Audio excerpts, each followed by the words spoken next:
Assalamualaikum warahmatullahi wabarakatuh. Shalom, namo buddhaya, salam kebajikan. Perkenalkan, nama saya Naufal Ashraf Hamid dengan NIM 20011160450. Assalamualaikum warahmatullahi wabarakatuh. Shalom, Om Swastiastu, Namo Buddhaya, Salam Kebajikan. Perkenalkan, nama saya Naura Amalia dengan NIM 20011160509 dari jurusan Bimbingan dan Konseling Offering A1A. Pada kesempatan kali ini, saya bersama rekan saya Naura akan menjelaskan tentang kelas sebagai sistem sosial. Sebelum kita memasuki pada pembahasan kita yaitu kelas sebagai sistem sosial, ada baiknya kita mengetahui dulu nih, apa itu sistem sosial? Sistem sosial adalah semua unsur sosial yang saling berhubungan antara satu dengan yang lainnya, di mana hubungan tersebut saling mempengaruhi dalam kesatuan sosial. Nah teman-teman, apa sih kelas sebagai sistem sosial itu? Sebelum kita masuk ke pembahasan, kita bahas dulu nih, apa itu kelas? Lalu, apa itu kelas? Kelas merupakan suatu ruangan yang berfungsi sebagai kegiatan tatap muka dalam proses pembelajaran. Dalam perspektif sosiologi, kelas merupakan bagian dari mikrososiologi yang menelaah kehidupan kelompok sosial di sekolah dengan seluruh dinamika yang terjadi di dalamnya. Di sana terdapat gabungan dari individu-individu yang membentuk suatu kelompok sosial yang teratur dan memiliki fungsi dan peran yang kompleks dalam kacamata pendidikan. Setelah kita mengetahui apa itu sistem sosial dan apa itu kelas, mari kita mengetahui apa saja struktur sosial dalam kelas. Yang pertama, komposisi anggota. Keberagaman komposisi kelas merupakan warna yang biasa, seperti halnya dalam masyarakat, karena institusi pendidikan berlaku universal yang memberi kebebasan bagi siapa saja yang memenuhi syarat untuk bergabung. Keberagaman dalam kelas, contohnya perbedaan budaya, perbedaan jenis kelamin, perbedaan agama, dan lain-lain. Selanjutnya, struktur birokratis berupa peran dan status. Dalam kelas, guru dan siswa memiliki perannya masing-masing. Adapun peran guru terbagi menjadi 3, yaitu guru sebagai fasilitator, motivator, dan informator. Peran guru sebagai fasilitator adalah guru memberikan fasilitas kepada siswa yang menunjang proses pembelajaran. Contohnya, guru memberikan buku cetak kepada siswa agar dapat memahami materi yang disampaikan. Yang kedua, guru sebagai motivator. Guru memberikan dorongan dan semangat agar siswa dapat bersemangat dalam meraih keinginannya dan cita-citanya. Yang ketiga, guru sebagai informator.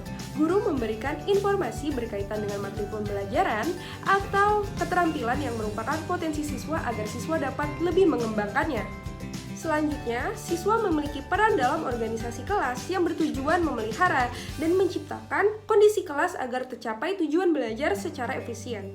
Organisasi dalam kelas, yaitu yang pertama, ketua kelas memiliki peran sebagai pemimpin tertinggi dalam struktur organisasi kelas. Yang kedua, wakil ketua kelas yang memiliki peran sebagai pendamping ketua kelas dalam menjalankan struktur organisasinya. Yang ketiga, sekretaris memiliki peran dalam mencatat dan menyimpan arsip-arsip kelas. Yang keempat, bendahara. Bendahara bertanggung jawab dalam mengatur mekanisme keuangan dalam kelas. Untuk mendukung dan menunjang peran-peran organisasi tersebut, terdapat seksi yang bertanggung jawab dalam divisi tambahan, yaitu seksi kerohanian, seksi kekeluargaan, seksi keamanan, dan lain-lain. Yang kedua, pola komunikasi dalam kelas. Menurut Effendi, pola komunikasi terbagi menjadi 3, yaitu yang pertama, satu arah. Guru memberikan informasi dan menjelaskan materi tanpa memberikan umpan balik kepada guru. Contohnya, ketika guru hanya menjelaskan dan menulis materi di papan tulis. Yang kedua, dua arah, yaitu guru dan siswa saling berinteraksi dan berdiskusi untuk menjawab pertanyaan. Contohnya, ketika guru menanyakan kepada siswa apa ada materi yang belum dimengerti dalam pembelajarannya. Yang ketiga, multi arah. Ketika berlangsungnya pembelajaran, siswa dapat memberikan tanggapan kepada guru dan juga kepada siswa lainnya. Contohnya, ketika guru sedang menjelaskan materi, lalu kemudian ada siswa yang memberikan interupsi kepada guru, lalu ditanggapi oleh siswa-siswa lainnya. Selanjutnya, iklim sosial di kelas. Menurut Faisal dan Yasik, terdapat 5 iklim sosial yang timbul di kelas, yaitu sebagai berikut. Yang pertama, iklim terbuka, yaitu hubungan guru dan siswa lebih terbuka atau fleksibel. Adanya interaksi dua arah agar pembelajaran menjadi lebih menarik dan mudah dipahami. Yang kedua, iklim mandiri, yaitu hubungan guru dan siswa bertujuan untuk membandingkan siswa dan menjadikan siswa bertanggung jawab dan sesuai dengan tujuan yang telah ditentukan. Yang ketiga, iklim terkontrol, yaitu hubungan guru dan siswa yang bertujuan untuk membentuk karakter siswa agar dapat beradaptasi dengan masyarakat. Guru mengontrol siswa dalam berperilaku. Yang keempat, iklim persaudaraan, yaitu hubungan guru dan siswa yang memiliki kedekatan sehingga terasa seperti ada ikatan persaudaraan antara guru dan siswa. Yang kelima, iklim tertutup, yaitu ketika seorang guru tidak memberikan kepemimpinan yang memadai kepada para siswa.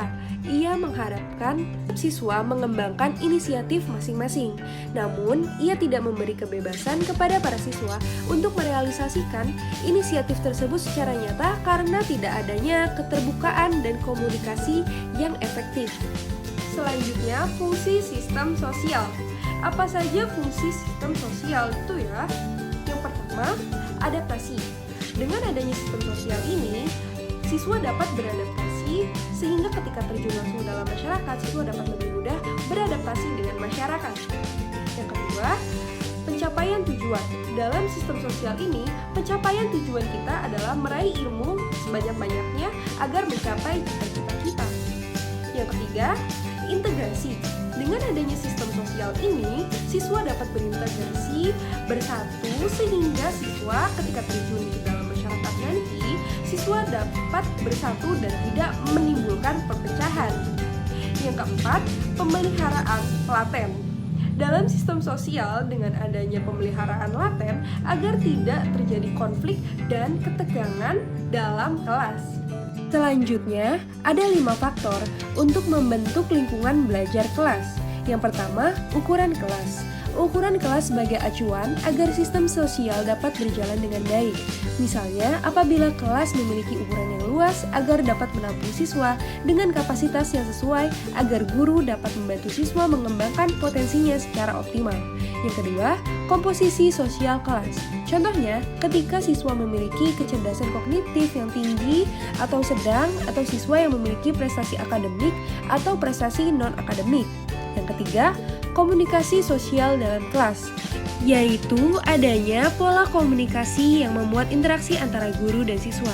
Yang keempat, teknologi kelas. Adanya teknologi kelas atau biasa disebut dengan teknik pembelajaran disesuaikan agar siswa dapat inovatif dan kreatif. Yang kelima, suasana iklim sosial dalam kelas. Guru dan siswa memelihara iklim sosial agar dapat menciptakan iklim sosial yang sehat. Sekian penjelasan dari kami, kurang lebihnya mohon dimaafkan. Apabila ada kritik dan saran, kami sangat menerima dengan senang hati.